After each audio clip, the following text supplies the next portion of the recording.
On ne parle plus de ciment, mais on parle de superglue, vraiment de la superglue. Il s'agit d'un dérivé de superglue. Et on va vous montrer aujourd'hui l'une des utilisations les plus extraordinaires de cette superglue.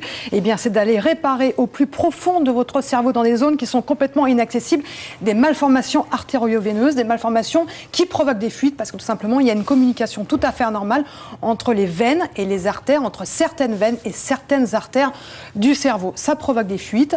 On va tout simplement aller coller, boucher les fuites avec cette superglue. Et alors, ce qui est extraordinaire, c'est que évidemment, on peut pas, on évite la chirurgie lourde. On va aller atteindre ces zones en passant par une voie royale, la voie artérielle, c'est-à-dire qu'on va passer par l'artère fémorale, on va remonter aorte, carotide pour aller jusqu'à votre cerveau. Ce qui est fou, c'est qu'elle puisse se déposer exactement à l'endroit où vous le souhaitez. À l'endroit où vous le souhaitez. Vous imaginez, quand on touche le cerveau, c'est des zones qui sont complètement inaccessibles, c'est très dangereux. Et donc, par cette voie-là, eh bien, on évite la chirurgie lourde. C'est vraiment extraordinaire. Nous avons des images époustouflantes parce que Richard Zazavadjian a pour nous réussi à introduire une caméra dans le bloc opératoire. Et voilà le résultat.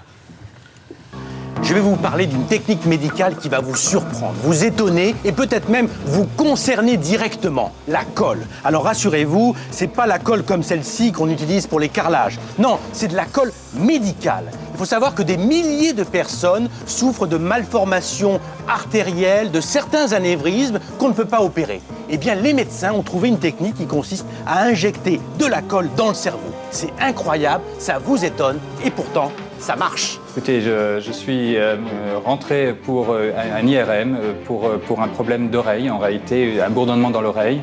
On m'a dit à la sortie de cet examen que j'avais une malformation artéro-veineuse au cerveau. Lorsqu'on m'a annoncé qu'on allait m'injecter un produit pour pouvoir colmater cette colle, et de dire qu'on va utiliser un produit dans votre cerveau qui est associé à une image pas tout à fait saine de produits chimiques, c'est surprenant, et ça je le comprends.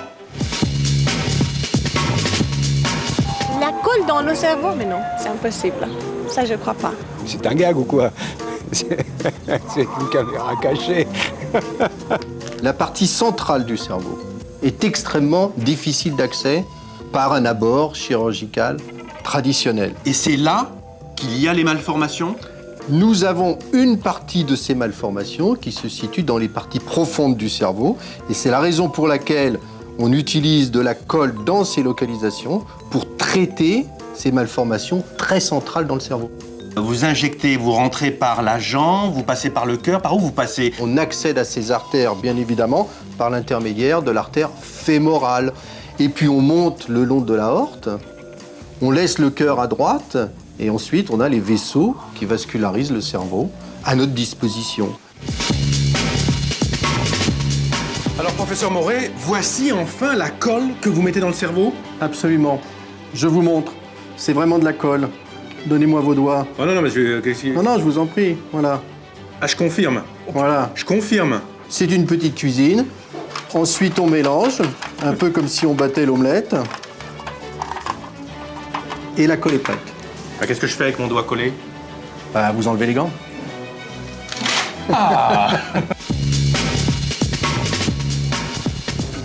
Alors ici, ce type d'intervention avec de la colle, ils en font une centaine par an. Et c'est pour vous montrer que c'est une grande équipe internationale, c'est qu'ici, il y a toutes les nationalités. Il y a un Égyptien, un Coréen, Égyptien. Si vous tournez un peu, il y a une Brésilienne là-bas, et il y a même des Chinois. C'est un patient de 30 ans qui a eu une petite hémorragie des céphalées, et c'est comme ça qu'ils ont constaté qu'il y avait une malformation. Et là, d'après le docteur, c'est assez compliqué, donc il faut y aller tout doucement. Vous voyez, ils sont hyper concentrés. Tu m'étonnes, ils sont à l'intérieur du cerveau, donc pas de trop de bruit. Hein. Là, il s'approche petit à petit. C'est vraiment une navigation, il y va tout doucement. Mais docteur, comment vous arrivez à tourner comme ça ce fil à l'intérieur du cerveau? Comment vous arrivez à... On a un certain pouvoir de torsion que l'on doit exercer avec beaucoup de délicatesse parce que les vaisseaux sont de l'ordre de 300 microns. La stratégie, c'est d'essayer un peu de prendre en sandwich la malformation avec deux abords différents. Et lorsqu'il est rentré, lorsque la colle est rentrée, qu'est-ce qui se passe? Ça colle tout de suite? Oui, ça colle tout de suite, dans les minutes qui suivent. On reste pas collé? On essaye de ne pas rester collé, c'est aussi notre propos, de ne pas rester collé, bien sûr. À partir du moment où je pousse la colle, je veux pas un bruit. Hein.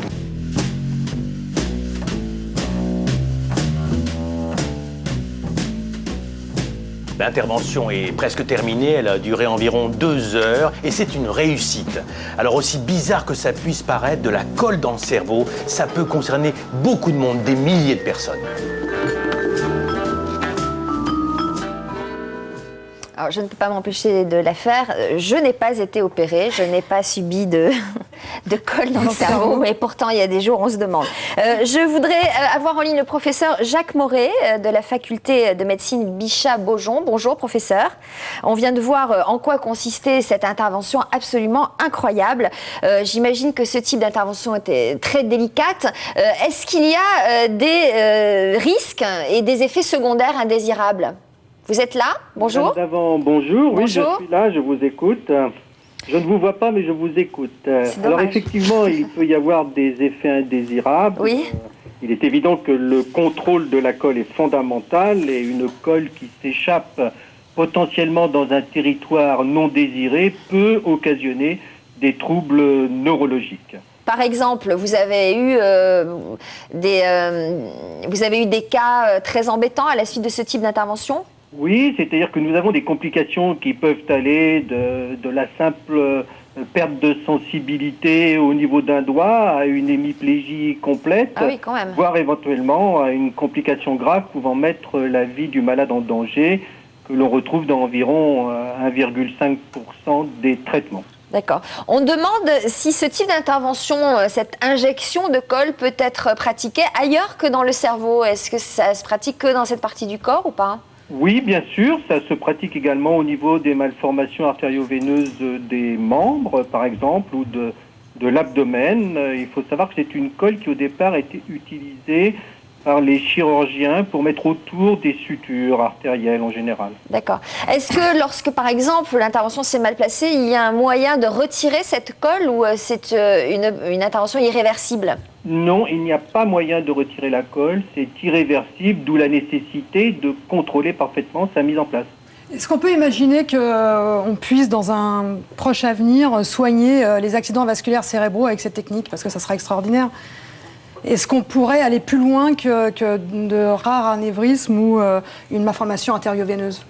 Alors la réponse est oui pour les accidents hémorragiques. On peut traiter tous les accidents hémorragiques a priori par mise en place de colle. La difficulté, c'est de localiser précisément la mise en place.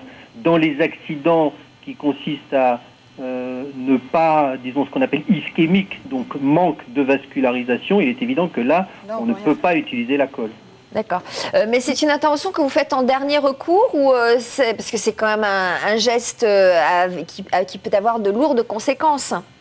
Oui, non, ce n'est pas quelque chose que l'on fait en dernier recours, c'est quelque chose qui de plus en plus se fait de première intention, avec comme but d'occlure totalement la malformation ou de la réduire suffisamment pour qu'elle puisse ensuite être traitée soit par la chirurgie conventionnelle, soit par la radiothérapie. D'accord. Merci beaucoup, beaucoup. professeur Moret, d'avoir été avec nous en ligne. Je crois que vous repartez au blog, donc on vous souhaite une bonne journée. Voilà, merci. D'avoir répondu à nos questions en direct. On va